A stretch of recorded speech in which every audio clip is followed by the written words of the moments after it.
So I was going to put this in pretty much as is, but once I got the trans off, I can see the rear main is leaking. So I figure if I'm going to do that, I might as well just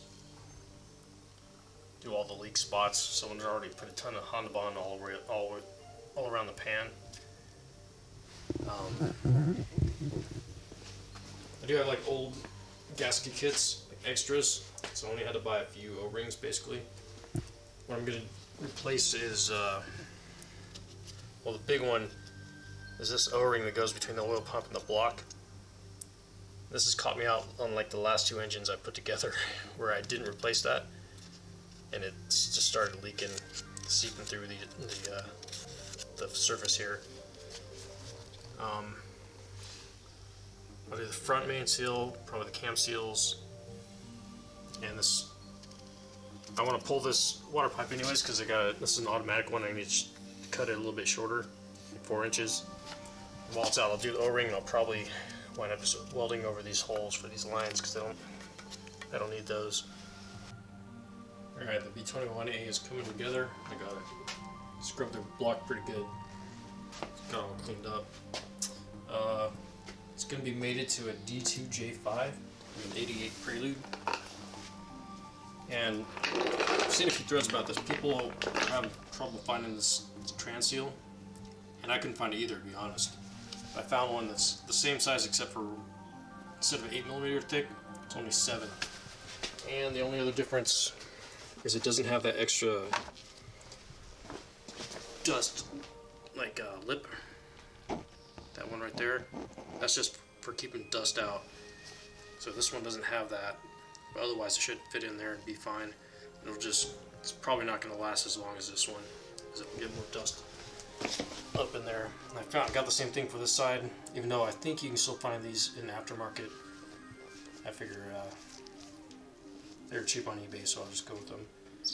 So for the speed sensor, you can't just drop in the 9091 unit into the 8889 trans, because the hold down spot's completely different. I haven't cleaned it up yet, but this is the one from I was using before. This is the lower half, basically everything from this part down is from an 8889, then the top half is from a 9091. You can just take them apart and put them back together. So this will bolt in. The flywheel and clutch setup is from it's the 90 to 99 Integra setup. You just have to, if you want to use it on a Prelude, well, it only works with the 8889 Prelude trans, but you need to drill a hole for the alignment pin on the crank, and you need to transfer your timing marks onto the Integra flywheel because it doesn't come with them. And I'm using this throwout bearing. This is from Honda. I bought this and installed this in 2003 when I first did my B21A swap back in the day, and it's still perfect. So I'm just going to keep using it. Yeah, it's a Coyo. Yeah, it costs more than the aftermarket stuff. There's a reason for it. There's a new seal. You can see it sits pretty low, but I put the half shaft in, and it still rides on the right surface, so it'll seal. There's the other side. There's the hybrid speed sensor side.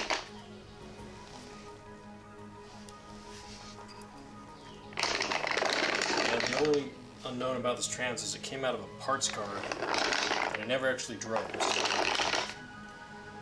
We'll see if it actually works correctly, but hopefully it's fine. Alright, it's installed. Now I just gotta get everything hooked up. So I'm cleaning up the interior. Unfortunately it got kind of wet. This is the column support, is all rusty. So this is actually just rust converter I painted on it for now.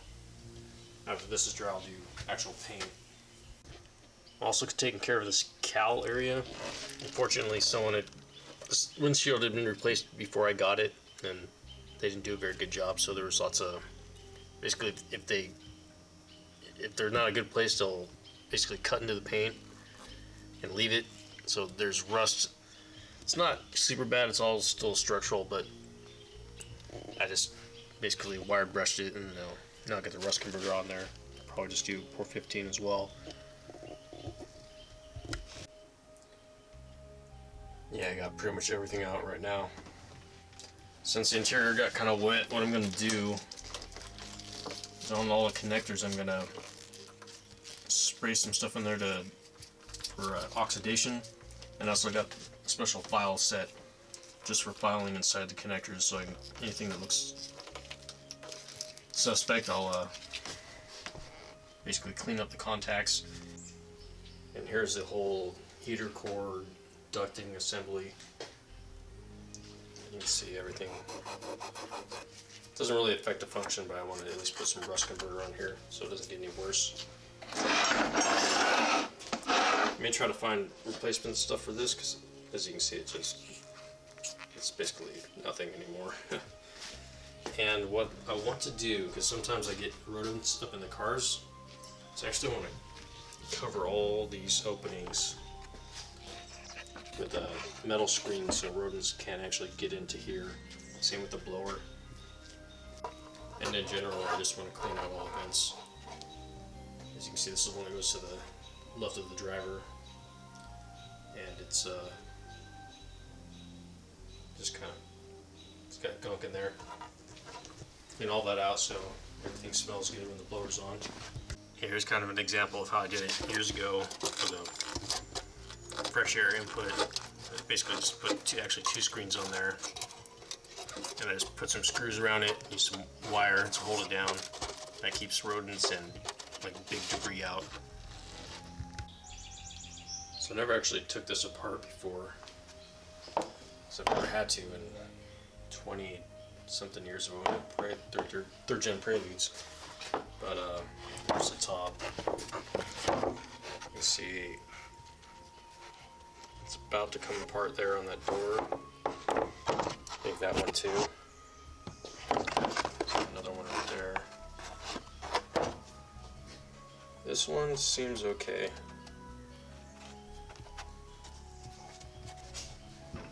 That one's solid, so I don't have to worry about that one really. There's the actual heater core. That looks good to me, so I think no reason to replace that. There's a lower door. Same, I don't know why they do it like this, but same deal here. So yeah, I'm gonna clean all this out. I think I got some foam that can replace this stuff. I'll see. Alright, here's one of the vent doors. The new foam on it. Alright. It's pretty much done. Doesn't look that pretty, but I think it'll keep all the rainy rodents out. So went ahead and re-greased everything. Oh yeah, looking fresh.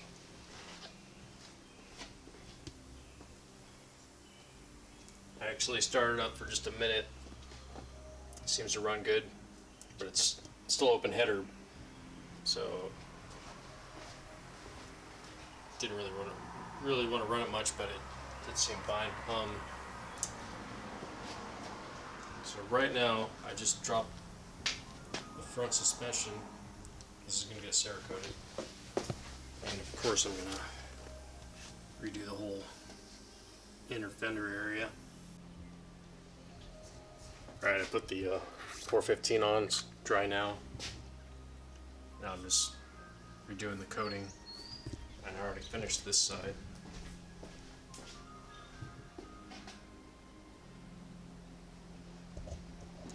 Pretty much same as the rear. Almost put together on the front.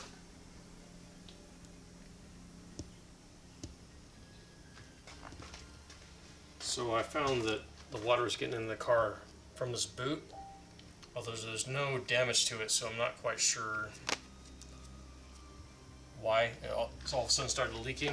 But I noticed it felt kind of loose in there, so I'm putting some Honda Bond around the outside. Once that's dry, I'll test it again to see if it stops the leaking.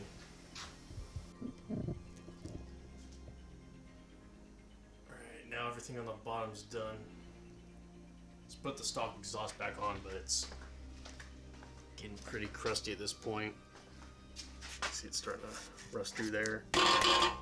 So that'll be getting be making a new exhaust here soon. This will work for now, just for testing.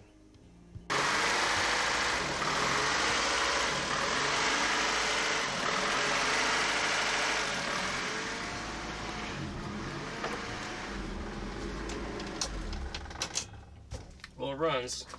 Got a bouncy idle I gotta figure out. But the next step is to take care of this. Get the interior back in. And to match the valve cover, I'm gonna try fitting a red carpet. I gotta lay the stock one over this and make all the cuts, so and then I hope it fits. So we'll see. In the thick of it now. So in the end, I wound up not even using this for a template, really. Maybe just made it like a slit right there and a slit right there. The rest of it, the fittings, I'm done in the car so far. Pretty much done with the driver's area.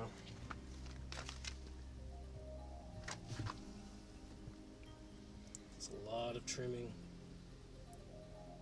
Comes with tons of extra length. Like came out to here actually. And I also got new floor mats from Lloyd's. Alright, so I got the front fit pretty well.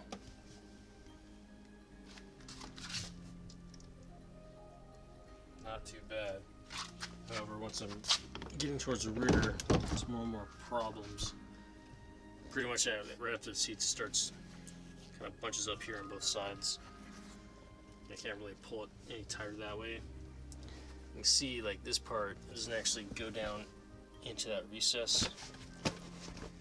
So there's like a big air gap there. Alright, it's finally together. Well, except for the trunk.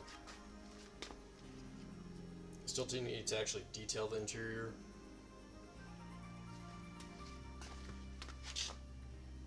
It's looking pretty nice.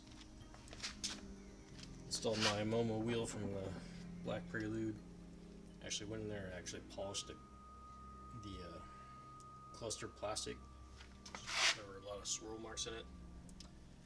And oh, one last thing, my synchro. Do that in all my cars.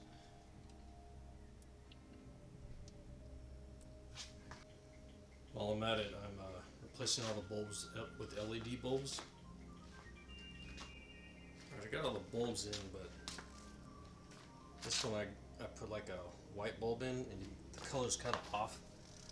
I think it's just too bright. I should probably put a yellow or orange bulb in there, but I'll worry about it later.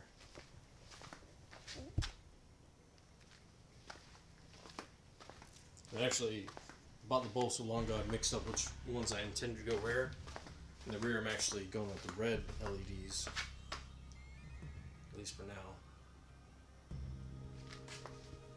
And yeah, obviously it's got the hyper flash going, so I'll be solving that next.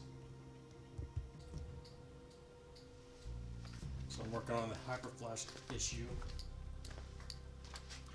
So the stock flasher setup is like has like two relays in it basically. It has 6 pins, and it's proprietary, and it's hard to find. No one makes it anymore. So what I'm doing, you could just open this up and like I think solder in a different resistor to slow down the blinking. Because it's so proprietary, I'm switching to this general regular 3-pin flasher relays. I'll have to install 2. I just did a little test setup just for the left side. It's kind of janky right now, but yeah, and these ones come with a little knob I can adjust the blinking speed.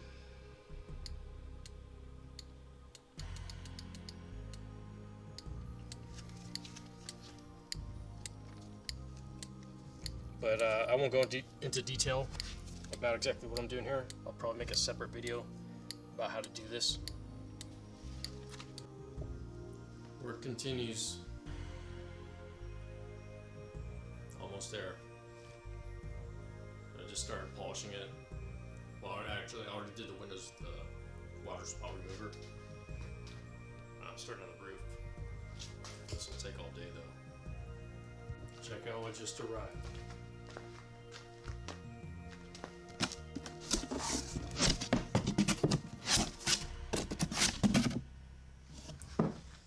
Yep, putting coilovers on it.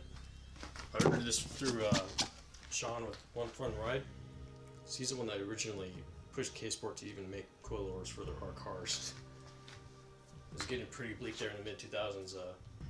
Tokiko shocks were getting really hard to find, and no one made coilovers, at least not in North America. Just finished the alignment. Got the driver's weight simulated. Now I'm just going to take it for a quick test drive, make sure the alignment's good. I went with, at least for now, positive front caster 3 degrees, negative front cast camber 3.25. For the rear, it's a 2.75 negative camber, and zero toe all around. See how that goes. Alright, I just completed a pretty extensive test drive. And it did great. Everything down here is still dry. No leaks. Although I did make use of my skid bar, a custom one that hangs lower than the stock one.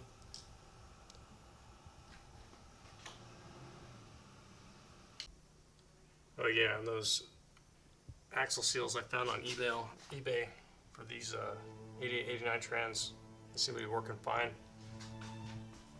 No leaks at all.